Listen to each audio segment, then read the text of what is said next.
السلام علیکم ورحمۃ اللہ وبرکاتہ۔ بسم اللہ الرحمن الرحیم۔ دین اسلام قبول کرنے کے علاوہ اللہ عز و جل کی بارگاہ میں قیامت کے دن نجات اور کامیابی کا کوئی اور ذریعہ قطعاً نہیں ہے۔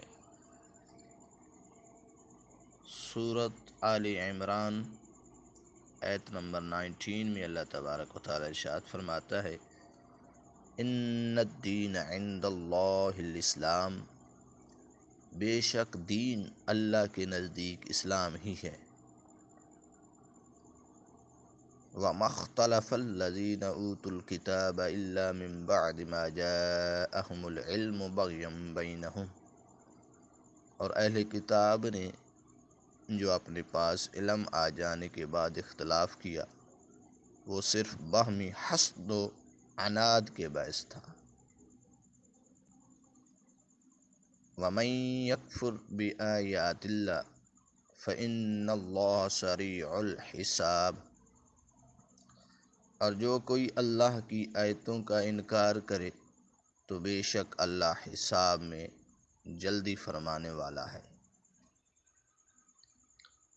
اللہ تبارک و تعالی ارشاد فرماتا ہے، ان الدین عند اللہ الاسلام، بے شک دین اللہ کے نزدیک اسلام ہے، اور اس کے علاوہ اب کوئی اور دین نہیں چلے گا، بلکہ اللہ کا دین، اللہ کا نظام اس کائنات میں، اس دنیا میں قائم کیا جائے گا، اور وہی دین جو ہے، دین اسلام جو ہے، وہی قابل قبول ہے۔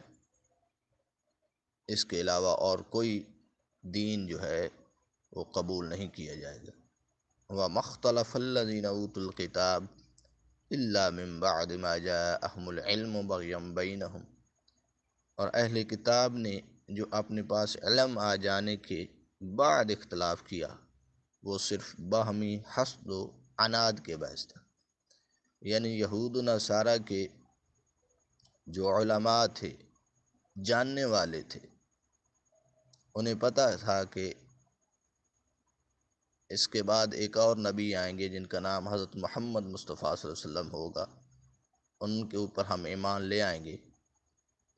لیکن جب وہ اللہ کے نبی حضرت محمد مصطفیٰ صلی اللہ علیہ وسلم اس دنیا پہ آئے تو سب سے پہلے انہوں نے اس چیز کا انکار کر دیا۔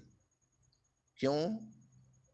کہ انہیں خطرہ پڑ گیا کہ ہماری جو ٹھاٹھ باٹھ بنی ہوئی ہے، لوگ ہمارے پاس آتے ہیں، چندہ پیسہ وغیرہ ہمارے پاس لوگ جمع کرواتے ہیں، یہ چیز تو ہمارے سے چلی جائے گی، ہماری جو عزت ہے، ویلیو ہے، وہ ختم ہو جائے گی، اور پھر وہ حسد و عناد کا شکار ہو گئے، اور جانتے ہوئے اس چیز کا انکار کر گئے، تاکہ ان کی جو چتراہٹ ہے، ان کی جو عزت بنی ہوئی ہے، وہ ختم نہ ہو جائے، اور حسد و عناد کا شکار ہو گئے۔